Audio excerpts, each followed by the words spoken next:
श्री स्वामी हरिदास महाराज ने 18 पद सिद्धांत लिखे। उसमें से आज हम 9वां सिद्धांत पद देखेंगे। संसार समुद्र मनुष्य मीन नक्र मगर और जीव बहु बंद सी। संसार समुद्र मनुष्य मीन नक्र मगर मन बयार प्रेरे स्नेह फंद फंद सी। संसार समुद्र मनुष्य मीन नक्र मगर लोभ पिंजर लोभी मर जिया पदार्थ चार खंद खंद सी। कही श्री हरिदास तेजी पार भय जे गही रहे चरण आनंद नंद सी आनंद नंद सी। संसार समुद्र मनुष्य मीन मक्र नगर मगर मगर। इसका अर्थ है संसार रूपी समंदर में मानव गण मगरमच्छ घड़ियाल तथा अन्य जीव की तरह बंदी है। यानी अन्य जीव कौन, अभी समझाते हैं। वे मन रूपी वायु की प्रेरणा से स्नेह के फंदे में फंसे हुए हैं। लोभ रूपी पिंजड़े में, यानी लोभ रूपी पिंजड़ा क्या है, तन। लोभ रूपी पिंजड़े में लोभी मत जीवा, लोभी पढ़ने डूबे, वो जो समंदर में गोता लगाते गोताखोर के समान है, जो चारों पदार्थों को धर्म अर्थ काम मोक्ष को खोदते हैं। श्री हरिदास जी कहते हैं, जिन्होंने आनंद स्वरूप श्री बिहारी जी के चरण पकड़े वे ही जीव संसार सागर से पार हुए हैं। अच्छी तरह समझे। आइए, संसार में कोई गलत दुष्ट कर्म कर अन्य को पीड़ा देता है तो सरकार उसे बंदी बना के जेल में डालती है और उन्हें सजा देती है। ठीक वैसे ही हरिदास जी कहते हैं कि संसार भी एक बड़ा समंदर है और ये समंदर क्या है, जेल है, और इसके अंदर ये सारे जीव रहते हैं। प्रश्न है, जब भगवान ही सर्वरूप है तो ये दूसरा कहाँ से आ गया, दूसरा बंदी कहाँ से पैदा हुआ। भगवान कहते हैं ना, मैं ही एक में अद्वितीय कण कण में हूँ। तो कण कण में एक ही परमात्मा है तो दूसरा ये बंदी, हम सब बंदी तो हुए, तो हम सभी बंदी कहाँ से पैदा हो गए। और भगवान भी यही पूछते हैं कि मैं एक अकेला था, हूँ और रहूँगा, परंतु ये बीच में तू कहाँ से आ गया, तू तेरा मैं मेरा कहाँ से आ गया, ये मेरा पट्टीदार कहाँ से आ गया, जिसने मेरे बनाए पुतलों को मैं कह के उस पर अधिकार करने का गुनाह किया। वह चोर है। और कहते हैं कि पट्टीदार चोर कहता है, ये पुतला मैं मेरा, मैं ही उसे चलाता हूँ और सारे कार्य करता हूँ, ये चोर आज से मेरा बंदी है। भगवान कहते हैं कि जो कहता है मैं मेरा और ये सब मैं कार्य मैं ही करता हूँ, तो वो चोर ही आज से मेरा बंदी है। वह जिन जिन कर्मों को अपना कहेगा तो उसे उस कर्मों का अच्छा बुरा सभी फल भोगने पड़ेंगे। लेन देन पूरा करना पड़ेगा, सभी फल भोगना पड़ेगा, लेन देन पूरा करना पड़ेगा। पूरे ब्रह्मांड में राजा परमात्मा और चोर कौन है, ये परमात्मा का प्रतिबिंब जीव, यही चोर है। खेल चल रहा है, लीला चल रही है। नरसिंह भगत कहते हैं, अखिल ब्रह्मांड मां तू एक तू श्री हरि, जूझवे रूपे अनंत भासे। जूझवे यानी अलग अलग रूप में अनंत दिखता है। आखिर ये चोर पट्टीदार है कौन? परमात्मा ने पुतले बनाकर उसमें प्रवेश किया उस वक्त पुतले के अंतःकरण में, हृदय में जो शीशे जैसा था, जिनका हृदय प्रभु का प्रतिबिंब वहाँ पड़ा, वह परमात्मा से प्रतिबिंब पड़ा था, परमात्मा का ही है। जैसे परमात्मा पावरफुल, वैसे उसका प्रतिबिंब भी पावरफुल। प्रतिबिंब सब कर सकता है जो परमात्मा कर सकते हैं, लेकिन प्रतिबिंब को ये भ्रम हो गया, वो करता नहीं था, करता तो परमात्मा के उपस्थित होने से ही सब हो रहा था। लेकिन प्रतिबिंब को भ्रम हो गया कि मैं ही सब करता हूँ, मैं शरीर हूँ और मैं ही सब कर्म करता हूँ और भोगता हूँ। खुद ही खुद के हाथों प्रतिबिंब भ्रम रूपी रस्सी से बंध गया। तभी तो वेदांत में कहते हैं, हृदय निकुंज में दो पक्षी रहते हैं, एक जीव प्रतिबिंब जो रोता हंसता खाता पीता उछलता रहता है, और दूसरा परमात्मा जो मुस्कुराता उसकी दशा देख रहा है, क्योंकि वो जानते हैं कि सारा संसार मेरी उपस्थिति से ही चलता है। ये प्रतिबिंब फोकट में उसका बोझ अपने सिर पर लेके सुखी दुखी होके इस बोझ को ढोता रहता है।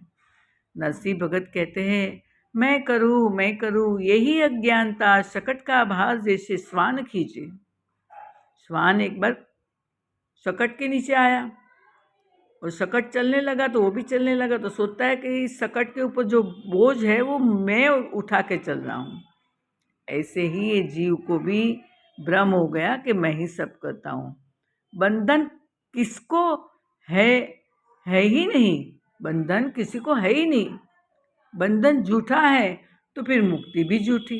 गुरु हमारा झूठा अहम भ्रम छुड़ा के संसार जेल की कैद से छुड़ाते हैं। जैसे एक चरवाहा था,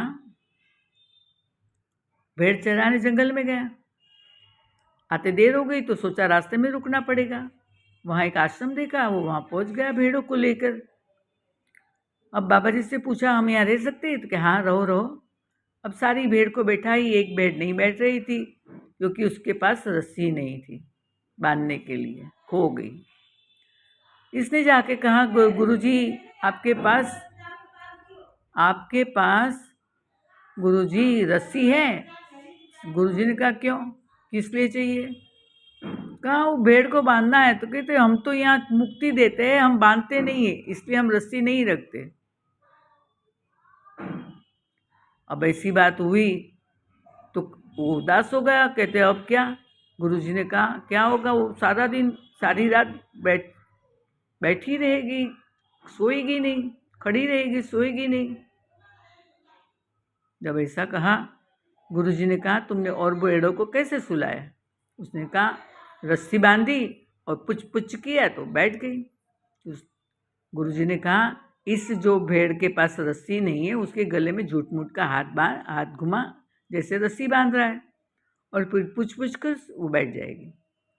और उसने किया और वैसा ही हुआ, भेड़ बैठ गई। वो बड़ा खुश हो गया, ये तो बड़ा चमत्कार हो गया। अब सुबह सभी जागे भेड़, लेकिन ये भेड़ उठे ही नहीं। फिर गुरुजी से कहा तो गुरुजी ने कहा, जैसे बांधा था वैसे छोड़, सबको छोड़ा वैसे उठ जाएगी। तो उसने जाके हाथों के से रस्सी खोलने का अभिनय किया और वो भेड़ खड़ी हो गई। अब बताइए, जो बंधन में, तो ये भेड़ बंधन में थी क्या? नहीं थी, लेकिन उसके मन ने मान लिया कि मुझे बांध दिया गया, और अब उसकी मुक्ति हुई, वो भी सच्ची हुई कि झूठी? क्योंकि वो कभी बंधन में थी नहीं, तो मुक्त कहाँ होना, वो तो मुक्त ही थी, लेकिन उसके मन ने बंधन मान लिया था। बंदी यानी बंधन में, परतंत्र, अपने को परतंत्र मान लिया। संसार समुद्र भी जेल ही है। संसार की जेल में दुष्ट कर्म करते पकड़ा गया, केवल उसी को बंदी बनाते हैं और सजा पूरी होते मुक्त कर देते हैं। उसमें भी कैद में जिसने ठीक जीवन जिया उसे जल्दी भी मुक्त कर देते हैं, कोई तो पकड़े भी नहीं जाते। परंतु बड़ी सरकार परमात्मा की नज़रों से बच नहीं पाते। ऊपर उसका हिसाब होता है जाके, परंतु संसार समुद्र रूप जेल में आया जीव पूर्व जन्म के पाप व पुण्य दोनों कर्म लेकर आता है। तो उसका जो जन्म होता है वो बड़े सरकार की समुद्र रूप जेल में ही होता है, क्योंकि पाप और पुण्य दोनों कर्म बंधन करते हैं और दोनों को भोगना पड़ता है। 10 पुण्य और 4 पाप, तो फिर 6 बचेंगे। यानी 10 पुण्य है तो 4 पाप कट हो जाएंगे, तो 6 बचेंगे। एक गणित में प्लस माइनस है, लेकिन कर्मों में प्लस माइनस नहीं है। 10 कर्म किए हैं पुण्य के, तो पुण्य भोगो 10 कर्म के, और 6 पाप किए तो 6 पाप के भी कर्म भोगो। और ऊपर कहते हैं कि गणित में ये बढ़ाना प्लस और घटाना माइनस नहीं होता, और ऊपर से नए कर्म होते रहते हैं। उस कैद में जीव तंग आ जाता है, पर छूट ही नहीं पाता, क्योंकि मन रूपी वायु की प्रेरणा से जीव स्नेह मोह माया के फंद में फंसा है। जब तक मन में मोह माया है, तब तक बंधन से वो मुक्त नहीं हो सकता। वो कर्म करता ही रहेगा और अच्छे बुरे कर्म करके भोगता ही रहेगा। मुक्ति 2 प्रकार की है। इस वर्तमान जन्म में हम बहुत दुखी है, तो चाहते हैं ये जीवन नष्ट हो जाए या नष्ट कर दूँ तो सारे दुखों से मुक्ति। नया जन्म की चाहना मुक्ति नहीं, ये तो गड्ढे से खाई में गिरना ही है। आपको विश्वास है कि दूसरे जन्म में सुख मिलेगा? अरे इस जन्म के दुश्मन दूसरे जन्म में भी पीछे आ जाएंगे। सृष्टि आरंभ हुई तब से जन्म लेते आ रहे हैं हम, पर सुख शांति नहीं मिली और हर जन्म से भागते आ रहे हैं हम। प्रश्न है कि अब आई 4 पुरुषार्थ की बात कि हम शास्त्र आज्ञा धर्म अर्थ काम मोक्ष से चले तो मुक्त हो सकते हैं। उत्तर, प्राचीन काल में समुद्र से मोती निकालने वाले पनडुब्बी को लोहे के पिंजरे में बैठा दिया जाता था, जिससे उनकी रक्षा समुद्र जीवों से हो सके। समुद्र के तल में पहुंचने पर पनडुब्बे मोतियों के लोभ में वहां खुदाई करते थे, किंतु शीघ्रतावश जो कुछ भी उन्हें मिले उसे ही लेकर ऊपर आते थे, और उन्हें मोतियों के स्थान पर प्रायः कंकड़ पत्थर ही प्राप्त होते थे। तात्पर्य यह है कि जीव मुक्ति पाने के लोभ में ही तो 4 पुरुषार्थ पाने संसार समुद्र में बार बार गोता खाता है, पर पुरुषार्थ रूप मोती पाने में उन्हें त्रुटियां रह जाती है, और इसीलिए पुरुषार्थ भी कंकर के समान हो जाते हैं। अहंकार विकार नहीं जाते, इच्छा नहीं जाती।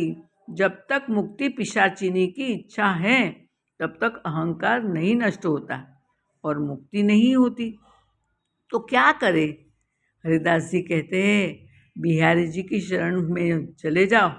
शरण में मैं को अर्पण करो। पहले मैं अर्पण होता है, और मैं अर्पण होते ही प्रथम कदम पर ही मुक्ति हो जाती है।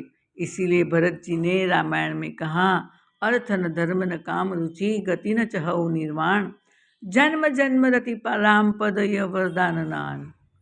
बिहारी जी की शरण की तुलना में चारों पुरुषार्थ को यहाँ तुच्छ बताया है। श्री राम कृष्ण दोनों एक है, पर राम रूप में उन्हें संसार समुद्र की मर्यादा बांधती है। इसीलिए जन्म जन्म रति श्याम पद, जन्म जन्म रति श्यामा कुंज बिहारी पद, अगर हम जाते हैं तो हम मुक्त हो जाएंगे, क्योंकि संसार में राम जी की मर्यादा है, तो मर्यादा हमें छूटने नहीं देती। बोलिए वृंदावन बिहारी लाल की जय।